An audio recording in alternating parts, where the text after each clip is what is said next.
Hello everyone, this is Professor Hasselman, History 107, and today we're going to be talking about the formation of Latin American civilization.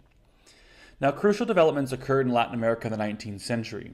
The civilization had already been shaped by the interaction of Spanish, Portuguese, African, and Native American populations during the early modern period, in a context dominated by colonialism, the Columbian Exchange, and Latin America's peripheral position in the world economy, which we've spoken about several lectures ago.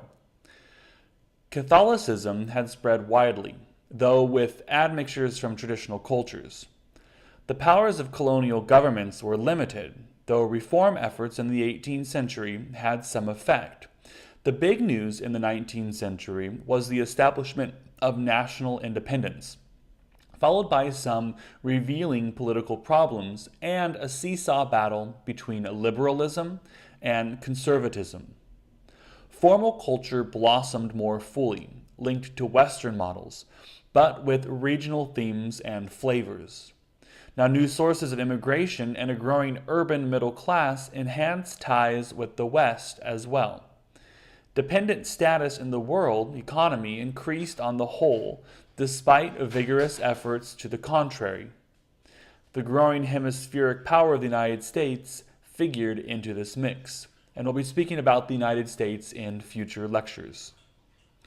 Now, this lecture focuses on Latin America in the long 19th century.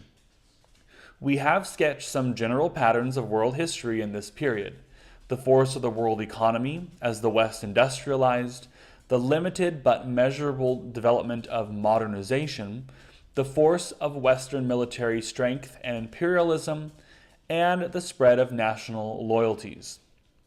Now, in this lecture, we will look at these larger factors in the context of a particular civilization's experiences.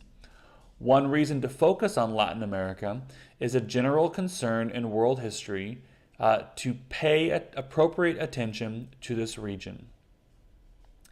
From the colonial period, Latin America had developed a number of important features. The Latin American economy depended in many respects on that of Western Europe through the intermediaries of Spain and Portugal, although by the 18th century, local manufacturing and other economic activities had emerged. Latin America also faced significant issues concerning the formation of effective governments. Given the facts of colonial control by Spain and Portugal, economic interference from other sectors, and landlord rule in many parts of Latin America, developing effective central governments was a significant problem. Spain and Portugal had tried to address this issue during the 18th century in the so-called Bourbon reforms. Latin American culture began to be forged in the colonial period as well. Imports from Western Europe were predominant in the form of Catholicism and religious architectural and artistic forms. European priests and governments urged that Western standards be applied to families, but in fact, partly because of colonial sexual exploitation of native women, large numbers of illegitimate children were present in Latin American families. Now, among the events that shaped Latin American experience in the long 19th century were the wars of independence that stretched from 1810 to 1820. These independence movements reflected liberal and nationalist beliefs imported from Western Europe and the United States. The goals were independence from Spanish and Portuguese control and the formation of liberal political states featuring parliaments and constitutions. There was also some hope of curbing the Catholic Church's powers. The social base of the independence movement was fairly shallow. Most of the leadership was Creole, that is, people of European origin born in Latin America. Although a few regions saw reform, such as the abolition of slavery in Mexico, the social results of these movements were generally limited. The independence movements removed the Spanish, but did not overturn the basic ruling forces in Latin America's society that revolved around the church, the landlord class, and increasingly the military. After independence was achieved, many Latin American nations exhibited a characteristic set of new nations problems during the 1820s through 1840s. One of the grievances of the independence leaders was that they had been excluded from participation in government. By the same token, not many people were available who had experience in running a state. Another characteristic problem in the formation of new nations is at least a brief period of economic dislocation. In Latin America, this problem was exacerbated by the importation of British industrial goods after the withdrawal of Spanish tariff and military protection. Disputes over political legitimacy were another predictable problem. Although most of the independence movements were hostile to monarchies, in certain regions, such as Mexico, monarchy seemed the most sensible system. Quarrels might also arise relating to the territorial integrity of the new states. Nationalist leaders in Latin America hoped to form large nations on the model of the United States. Most of these ambitious combinations fell apart, however, because the legitimacy of the territory was not recognized. In the process of settling boundaries, Latin America saw much political turmoil. External boundaries were often disputed in the formation of new nations as well. Now, certain outcomes are also characteristics of new nations' problems. The first of these is a tendency towards political instability, which we see clearly in 19th and even 20th century Latin America. We also note an ongoing tension between conservatives, bent on protecting the church and landlords, and liberals, interested in social reform, education, limitations on the church, and the creation of a parliamentary system. Another common outcome is the phenomenon of caudillismo, that is, the selection of dictators whose rule promises to end instability. Now, this aspect of Latin American history contrasts with the experience of the United States, also a new nation, but not one in which these problems occurred to the same degree. Different colonial experience had given more North Americans experience in government, and the issue of slavery, however, would present a significant new problem to the United States. The long 19th century was an important period for the development of Latin American culture. Latin America emerged from tentative cultural expressions to the potential for creating literary and artistic currents on its own. A number of Latin American novelists, for example, emerged in the 19th century and exploited characteristic Latin American themes of frontiers and ethnic diversity. At the same time, these novelists and other artists were still strongly influenced by literary and intellectual patterns developed in Western Europe and to some extent in the United States. Western influences were apparent in some other respects that go beyond high culture. For example, in many Latin American countries, cities were expanded or created along European architectural lines.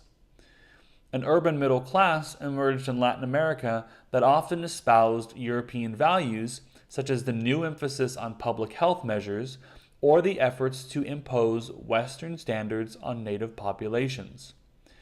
Increasing European immigration to Argentina, Uruguay, Chile, and to some extent Brazil furthered European influence. At the same time, however, people of Native American, Mestizo, or African origin continued to defend popular religious traditions and other cultural elements that reflected a somewhat different perspective. Now, any discussion of Latin America in the long 19th century must note the growing peripheralization of the economy. By the middle of the 19th century, after the successful independence movements, many parts of Latin America saw the recovery of a certain degree of prosperity. From about 1870 onward, however, Latin America was marked by peripheralization. An increasing number of peoples and territories were locked into the production of export goods, some of which were damaging to the environment.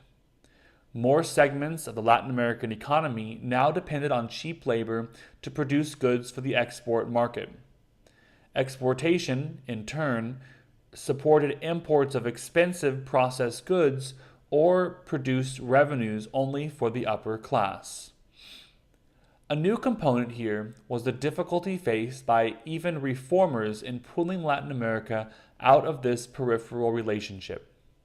Machinery for Latin American factories had to be imported from Western Europe or the United States and purchased with money borrowed from European or American banks.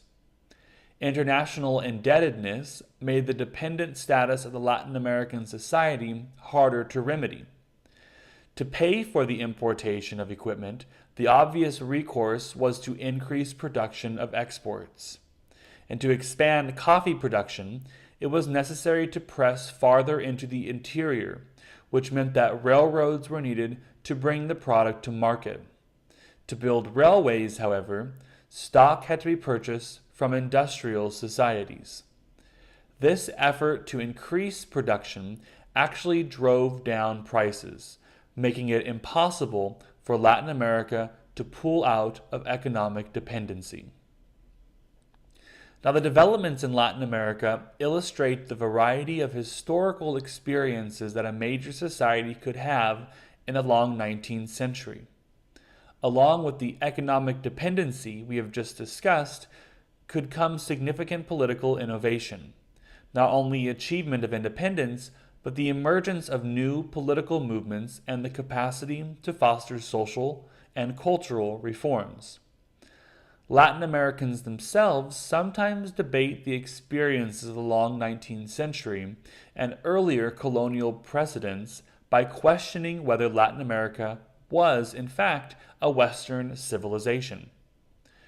On the affirmative side are aspects of the civilization's high culture, in which we see a Latin American contribution to the common Western intellectual enterprise.